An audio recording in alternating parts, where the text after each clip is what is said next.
इस समय आप देख रहे हैं सवरस टीवी। मुझे बहुत अच्छा लग रहा है। मैं इस हॉल में 3-4 बार आ चुका हूँ और आज तो शिक्षक दिवस है। शिक्षक दिवस पर यह कवि सम्मेलन करवाया गया है। मैं आप सभी को प्रणाम करता हूँ। सामने हमारे अग्निहोत्री जी बैठे हुए हैं, इधर हमारे दीक्षित जी हैं और सामने वर्मा जी। मैं किन किन का नाम लूँ, और सब अधिकांश आज इस हॉल में मास्टर, कुछ रिटायर और कुछ बिना रिटायर, और बड़े बूढ़े यानी टीचर टीचर टीचर ज़्यादा हैं। आप सब टीचर हैं, एक मैं ही ऐसा हूँ जो फटीचर हूँ। खैर, बहुत अच्छा लग रहा है शिक्षक दिवस पर यह कार्यक्रम। मुझे तो दादा याद आया, एक 90 साल का बुढ़ा बेंत टेकते टेकते सड़क पर जा रहा था और वहां पर सामने से एक 45 साल का व्यक्ति सूट बूट में चला आ रहा था। तो उस बुढ़े व्यक्ति ने उस आदमी को पहचाना और झुक करके उसके पैर छुए और बोला, बेटा मुझे माफ कर देना। जब तुम पढ़ते थे 6वीं क्लास में तो मैंने तुमको फेल कर दिया था, मैं माफी चाहता हूं। वह युवक बोला, अरे नहीं नहीं नहीं गुरुजी, ऐसी कोई बात नहीं है, आपने अच्छा किया मुझे फेल कर दिया। यदि आप मुझे पास कर देते तो मैं कोई शिक्षक ही बनता, कहीं पर छोटी मोटी नौकरी मिलती, छोटे मोटे पैसे मिलते। आपने मुझे फेल कर दिया तो बहुत अच्छा किया। आज देखो ना, मैं इस देश का शिक्षा मंत्री बन गया हूं।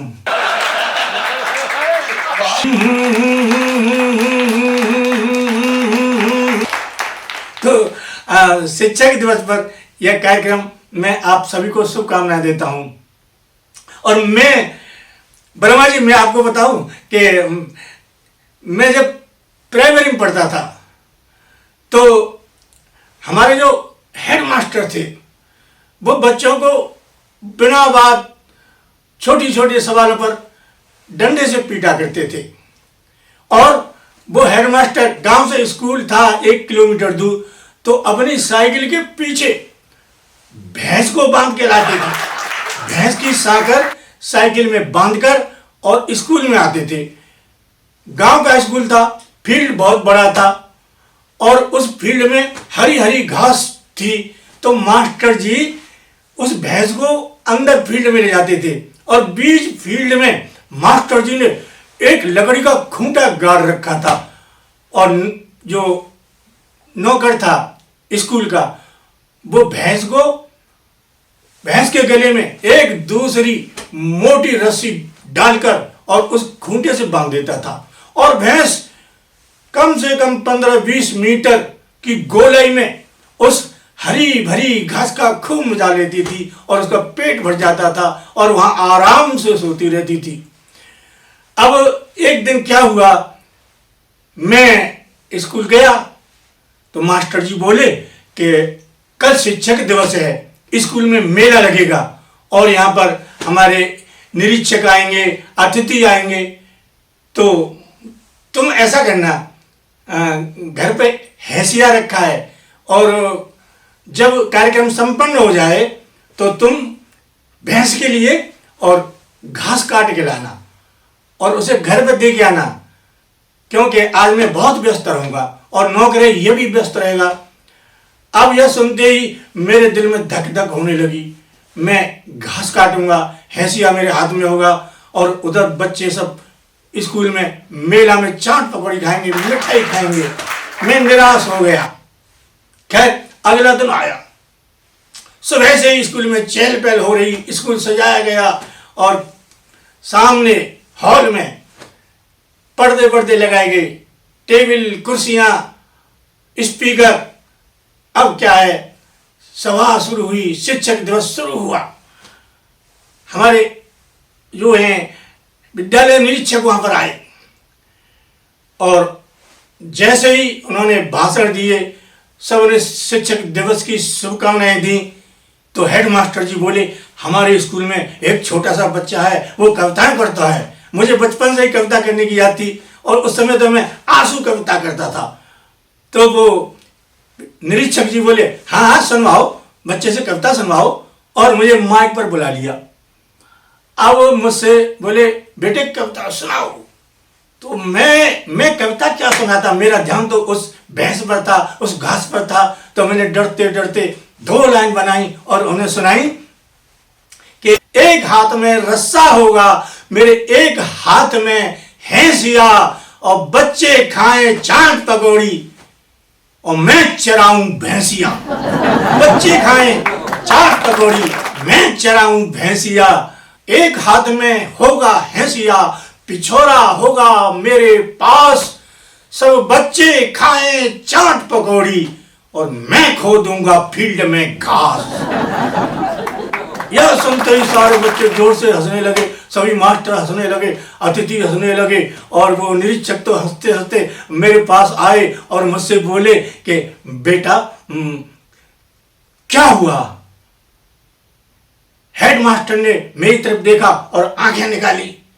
फिर भी मैं डरते डरते बोला, हेड मास्टर जी मुझे हैसिया देंगे और मैं घास चरा के घास खोद के लाऊंगा, और ये सभी बच्चे इस मेले में मिठाई खाएंगे, चाट पकौड़ी खाएंगे, और मैं घास को दूंगा मास्टर जी की भैंस के लिए। यह सुनते ही निरीक्षक ने मुझे अपने गले से लगाया और मास्टर जी से पूछा, तुम्हारे यहाँ कितनी भैंसें हैं। तो मास्टर जी बोले, महोदय एक भैंस है। तो मेरे आंसू पहुंचते हुए निरीक्षक बोले, बेटा चिंता मत कर, इनके यहाँ तो एक भैंस है, तू मेरे घर चल। मेरे घर 4 भैंसे हैं और 4 भैंसों के लिए आराम से शाम तक घास खोदा करना।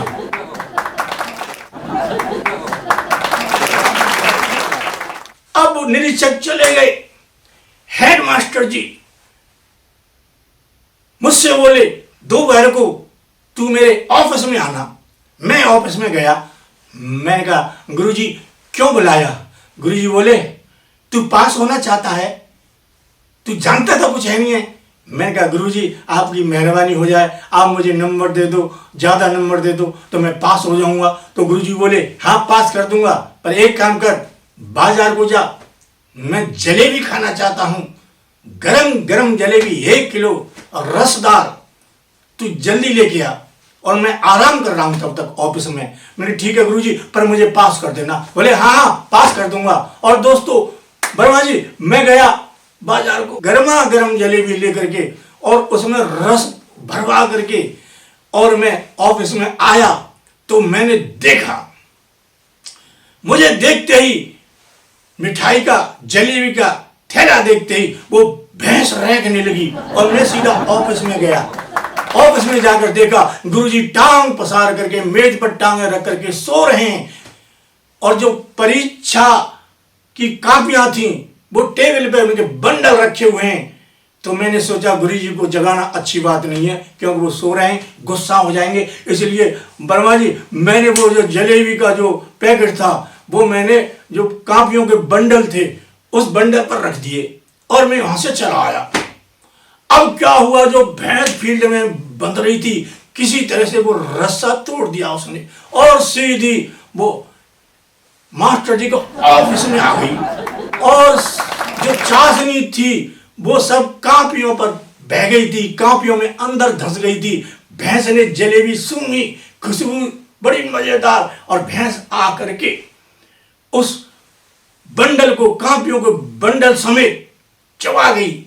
सारे कापियां भैंस के पेट में चले गए और मास्टर जी की नींद खुली। जब भैंस रेंग रही थी तो मास्टर जी एक साथ बैठे हुए, उन्होंने देखा भैंस सारी जलेबियों को खा गई और कापियों को, बंडल को भी चबा गई। अब क्या, मैं सुबह ही सुबह मास्टर जी के घर गया। मास्टरनी जो है वो रसोई घर में थी। मैंने कहा, मास्टर जी हैं क्या। बोली, आजा आजा। मास्टर जी उधर हैं, भैंस के पास हैं।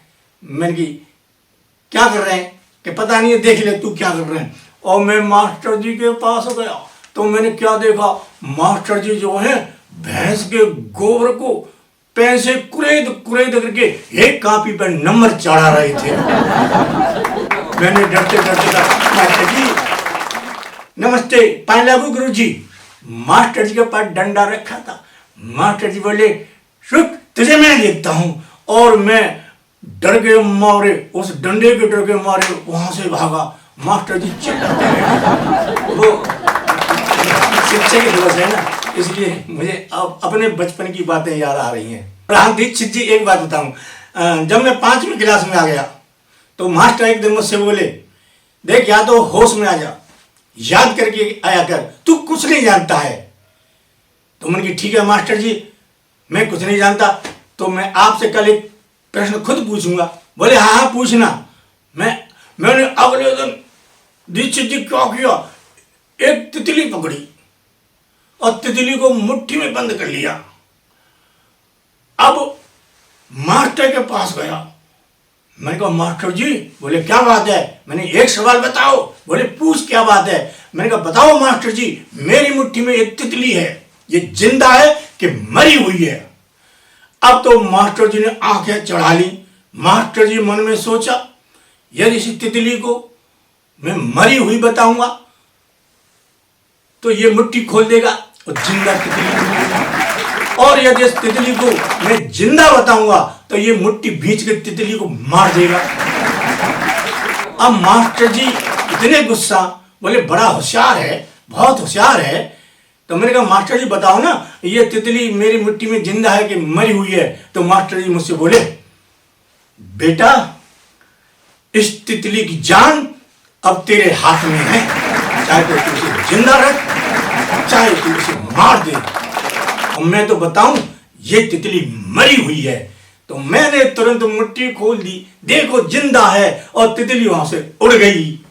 कृपया सबरस टीवी यूट्यूब चैनल को सब्सक्राइब करें।